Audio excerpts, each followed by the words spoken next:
오늘 말씀은 리스타트, 다시 시작합시다, 출발합시다라는 의미의 주제로 말씀을 나누고자 합니다. 하루는 몇 시간이죠? 24시간. 일주일은 며칠입니까? 7일. 1년은 365일. 하나님이 왜 그것을 구분하셨을까? 왜 그러셨을까? 하루를 1년으로 하면 안 될까? 저는 하나님의 의도가 있다고 생각합니다. 하나님의 계획이 있었다라는 생각을 하죠. 무능하고 허물 많고 죄 많은 인생들, 그렇죠? 그래서 어떻게 해서든지 하나님의 뜻과 섭리 아래 살아야 되지만 그러지 못하고 하나님의 책망을 들을 수 있는 환경에 있는 자들에게 하나님이 기회를 주시기 위해서 그랬다. 하루를, 일주일을 허락하신 거다. 1년을 허락하신 거다. 그리고 새로 시작하는 날, 새로 시작하는 한 주, 새로 시작하는 한 달, 새로 시작하는 1년 지난 다음에 다음 해에 새 소망을 갖고 새롭게 시작하게 하시기 위한, 그렇죠, 매일매일 그 시간마다 그렇게 할 수 있다면 얼마나 좋을까 하는 생각을 해보게 됩니다. 역대하 7장에 가보면 솔로몬 얘기가 나옵니다. 솔로몬은 자기 궁전을 지었습니다. 뿐만 아니라 하나님의 전을 지었습니다. 완공한 다음에 하나님이 밤에 솔로몬에게 나타나셔서 이렇게 말씀하십니다. 내가 내 기도를 듣고 기도를 들으셨다는, 기도를 듣고 뭔가를 결정하셨다라고 얘기하십니다. 내 기도를 듣고 이곳을 택하여 내가 내게 제사하는 정성, 그 성전을 인정하노라, 성전을 삼았노라 라고 말씀하고 있습니다. 하나님의 그 성전을 인정하는 그 과정에서 먼저 뭐가 있었냐면 기도가 있었다는 거예요. 기도를 들으시고 결정하신 겁니다. 하나님 앞에 기도하니까 하나님이 그거를 들으시고 그렇게 결정하셨다. 그런데 이런 말씀이 또 이어집니다. 내가 하늘 문을 닫아. 하나님이 하늘 문을 닫으시면 어떤 현상이 나오냐면 비가 오지 않습니다. 메뚜기가 토산을 다 갉아먹습니다. 그리고 전염병이 창궐하게 된다, 유행하게 된다라고 말씀하고 있습니다. 하나님이 하늘문을 닫으시면 그런 현상이 일어나는데 그때에 하나님 백성들이 어떻게 해야 되느냐 하는 얘기를 이어가고 있습니다. 그때 내 백성인 너희는 악한 길에서 떠나, 할렐루야, 악한 길을 떠나야 됩니다. 악한 행위했던 것으로부터 벗어나야 됩니다. 악한 길에서 떠나 스스로 낮추고 스스로 내려놓고 자기 주장, 자기 지식, 그리고 자기 경험 가지고 막 했던 그 모든 것을 다 내려놓고 그리고 기도하라는 거예요. 기도하여 내 얼굴을 찾으면, 여기도 중요한 얘기가 뭐냐면 기도입니다. 기도해야 되는 거예요. 기도하여 그때 내 얼굴을 또 찾으면 내가 하늘에서 듣고 그들의 죄를 사하고 용서하고 그들의 땅을 고칠 것이다 라고 성경은 말씀하고 있습니다. 사랑하는 성도 여러분, 여러분의 마음에 영에 새겨지는 하나님의 말씀이 될 수 있기를 바랍니다. 전염병이 유행할 때라는 얘기를 했는데 전염병이 유행할 때라는 그 말이 어디에서 왔냐면 보내다라는 동사에서 왔습니다. 이 보내다라는 건 뭡니까? 여기서 해석하면 하나님이 보낸 거예요. 기근을 보낸 겁니다. 하나님이 메뚜기를 보낸 겁니다. 하나님이 전염병을 보낸 겁니다. 하나님이 하신 겁니다. 모든 것은 다 하나님이 하신다. 하나님의 손에 주권에 달려있다라는 얘기를 말씀하신 거죠. 그런 상황이나 사건, 시련이나 역경의 시작은 어디에서부터 오냐면 하나님이 하늘문을 닫은 때부터 시작이 된다라고 성경은 말씀하고 있는 겁니다. 왜 닫았을까요? 하나님이 문제가 있어 닫은 게 아닙니다.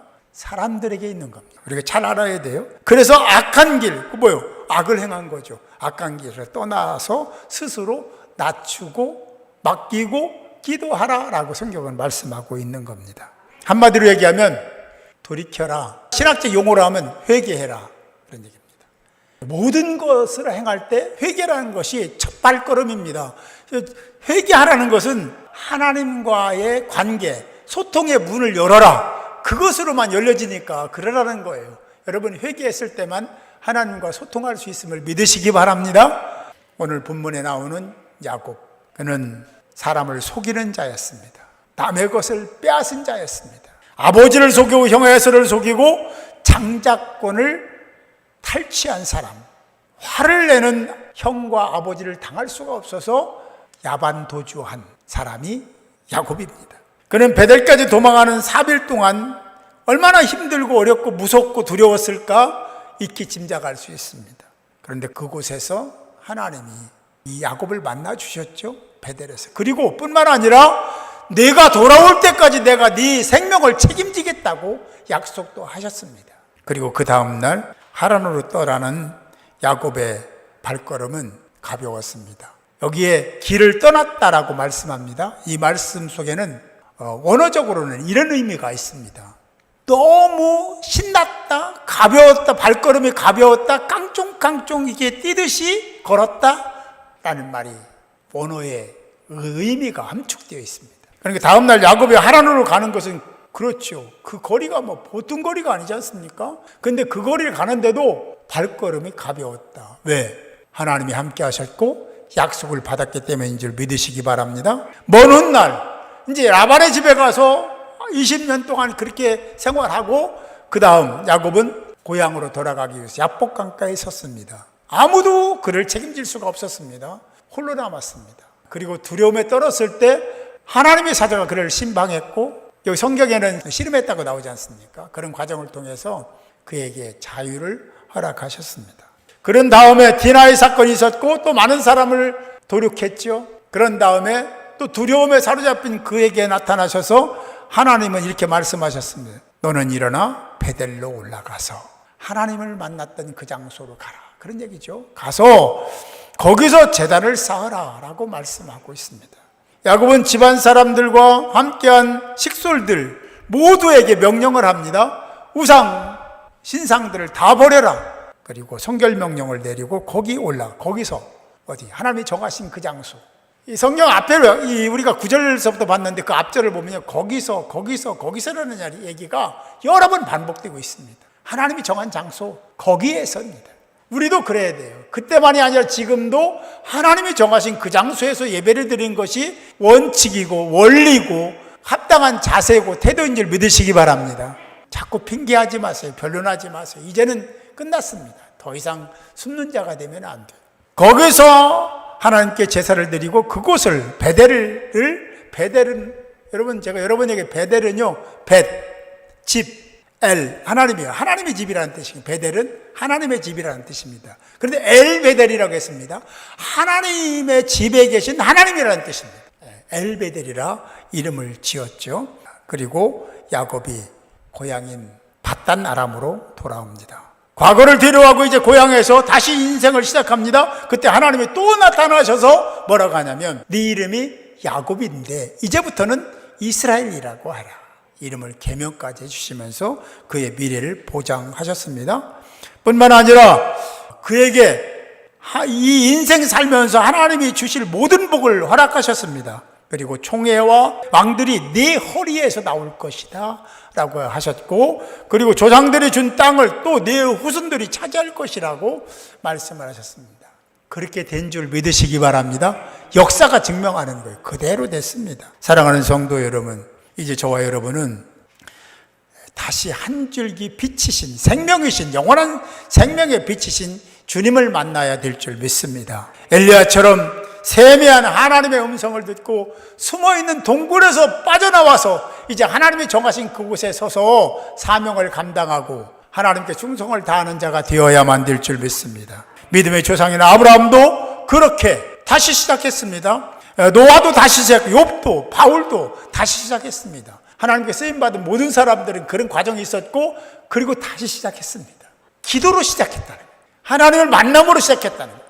회개함으로 시작했다는 것 잊지 말고 저와 여러분들도 이제 그동안에 숨었던 부끄러운 모습을 하나님께 내어놓고 하나님께 기도하고 우리 여러분 이제 보세요. 지금은요 우리가 뭐 도망 다닌다고 코로나 피할 수 있는 것도 아니고 안 도망 다닌다고 해서 코로나 걸리는 것도 아닙니다. 인정하십니까? 우리는 신앙인입니다. 하나님을 신앙합니다. 살아계신 하나님을 믿습니다. 그 하나님을 의지하고 기도할 때 하나님이 역사하시고 하나님이 지키시고 하나님이 함께 하실 줄로 믿습니다. 혼자는 존재할 수 없습니다. 이길 수 없습니다. 악한 영을 이길 수 있는 방법이 없습니다. 제로입니다. 이기는 방법은 함께 힘을 모아서 하나님을 의지하고 신뢰하고 그분께 기도할 때 여러분들에게 베푸실 하나님의 은혜를 몽땅 받으시고 가정도, 개인도, 교회도, 민족도 하나님의 큰 사랑을 받기를 바랍니다. 야곱처럼 일어서서 다시 사명의 자리로 가야 돼요. 우리에게도 똑같은 말씀을 하시는 거예요. 그 말씀이 그때만 있는 말씀이 아니라 우리가 들어야 할 말씀이고 나에게 주시는 레마의 말씀임을 믿으시고 그 말씀을 그대로 받아서 하나님의 놀라운 사랑 속에서 세움받는 은혜를 누리는 복된 자들이 모두 되시기를 주님의 이름으로 축원합니다. 보좌를 버리시고 이 땅에 오셔서 길, 진리, 생명 되신 예수 그리스도의 은혜와 그 아들을 죽이기까지 우리를 사랑하신 하나님의 크고 놀라우신 사랑과 성령의 감화, 감동, 내주, 역사하심이 오늘 말씀을 들으며 믿음의 선진들 엘리야처럼 야곱처럼 그리고 아브라함과 욥과 바울처럼 그렇게 하나님을 신뢰하는 믿음 속에서 다시 시작하기를 소망하고 결정하고 나아가는 사랑하는 성도 한 사람 한 사람의 머리 위에 저들의 가정과 직장과 사업 위에 그리고 이 교회와 교단과 이 나라 이 민족 위에 이제로부터 영원토록 함께 하옵시기를 간절히 축원하옵나이다.